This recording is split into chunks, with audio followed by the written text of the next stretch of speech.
If you're struggling to get girls for whatever reason, I want you to literally discard everything that has been told to you and literally just pay attention to this one single piece of advice. And I guarantee you, this has the most bang for your buck a piece of advice when it comes to attracting women. Now, there's a very good chance that you would have heard this tip before, but I am 99% sure that it was either horribly explained to you that you just don't even know what the fuck to do, or that you misunderstood it, which is less likely. Now, this piece of advice is to become a man of mystery. Now, here's the thing. A lot of guys, right? If you're hearing this, and be honest, if you actually think like this, right?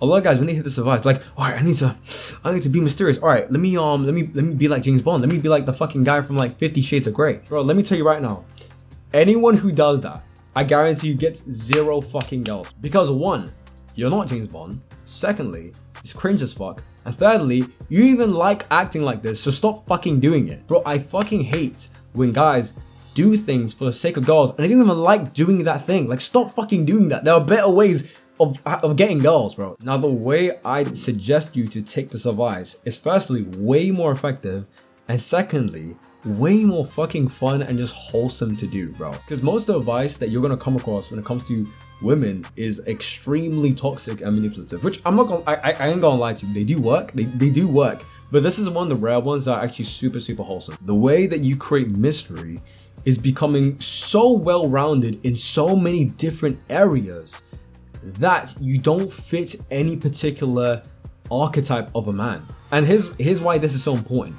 Because women love to put men in categories. They love to be like, oh yeah, that guy, he's like this, that guy, he's like this. Now, when you become a man who doesn't fit any single archetype, a man who doesn't fit any single category, this confuses the shit out of them and also makes you far more attractive because you become so much more interesting to learn more and more about. Now, in my first year of university, not only was this the time of my life where I actually started to see the most success with women, but it was also the time where I actually started implementing the strategy properly. And there's no coincidence as to why, right? So at the time, I was part of my university's American football team, right?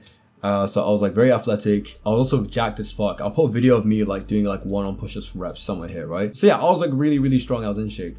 I also, on top of that, I was also very extroverted. I used to go to parties all the fucking time, bro. So most of the time, when a girl would first meet me, she would immediately assume that I was like this basic frat guy who was like really extroverted, into parties, and I was like, you know, in shape or whatever, right? But then right in that moment when she's about to kind of put me under like one box, she then gets to know me a little bit and she finds out that I also do salsa and bachata. And that makes me a lot more interesting because she finds out that I'm in salsa society as well as the American Football Society. Because then immediately it's like, okay, well, so he's not actually just a frat guy. He's also a frat guy who also does like, you know, salsa. Is like, all right, cool, interesting, right? And then even in that moment, when she thinks that she has like a decent idea of who I am as a person, like a decent grasp of what or who Saadat is, she then peels back another layer, and then she finds out that I also play the guitar. And it's like, okay, fuck. Well, it's like, all right, so he's like a frat guy who does, you know, salsa and bachata. He's also good at it, and he also plays the guitar. It's like, well, okay, I haven't actually quite met anyone like him. And at this point, I'm already very attractive. I already added enough layers that contrast each other. It's very important. These layers contrast each other, that at this point, she finds me already very attractive. But the thing is, it doesn't end there because there was one more layer. And this one's gonna shock you guys. This is actually gonna shock you guys. You see, there was this one girl. She came back to my room and she saw something really weird on my shelf. She was looking at it and she's like, what is that? And I tell her, oh, that's my Dungeons and Dragons collection. And then she tells me, wait, what is that? And then I shit you not, this is like word for word what I replied to her. I told her, just think about the nerdiest thing imaginable. And yeah, that's D&D. And she then replied, and I'm not even joking, this is exactly what she replied. She said, holy shit, that is so cool. No, it's not, bro. Dungeons and Dragons. If you know anything about Dungeons and Dragons, the last thing that you would call it is cool, bro. The only thing that was cool about it is the fact that it was so contrasting to the idea of a man that she thought that I was. She had me as like this guy who was like, all right, you know, charming, good looking, extroverted, right? Who was like an athletic, you know, in shape jock, right? Who also does salsa, who also plays the guitar, and who now she's finding out has this like nerdy side to him, right? I want you to understand this, right? If you are a nerd and you are only a nerd and you look like a nerd, that's not attractive. If anything, that is very, very unattractive. You become a very unattractive man. But if you're a man who looks like anything but a nerd, and then it turns out that you're also a nerd, and you're not ashamed of it. When she found, see, the thing is, when she found out that I was a nerd, if I was like, that's nothing, that was just my Dungeons and Dragons collection, ooh, like if I said that, right, bro, she would be fucking leave my, bro, she would find that so unattractive. But the only reason why I'm able to play that off is because when she asked me that question, well, I just said, yeah, that's my Dungeons and Dragons collection.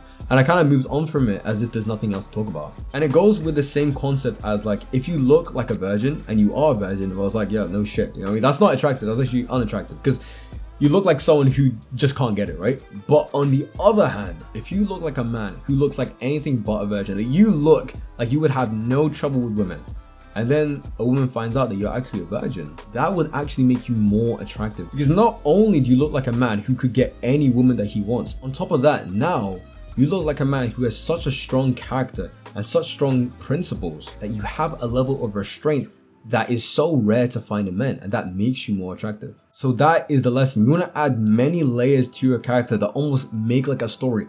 And these layers need to be contrasting. The more that they contrast each other and the more layers that you have, the more attractive you become. But there's a very, very important side note to this, right? Because this is very easy to fuck up.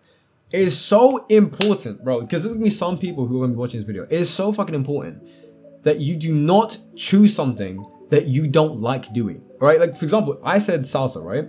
I didn't say salsa just because there'll be like big booty Latinas there. Yes, okay, that was a nice bonus. It was like, you know, a happy coincidence, right?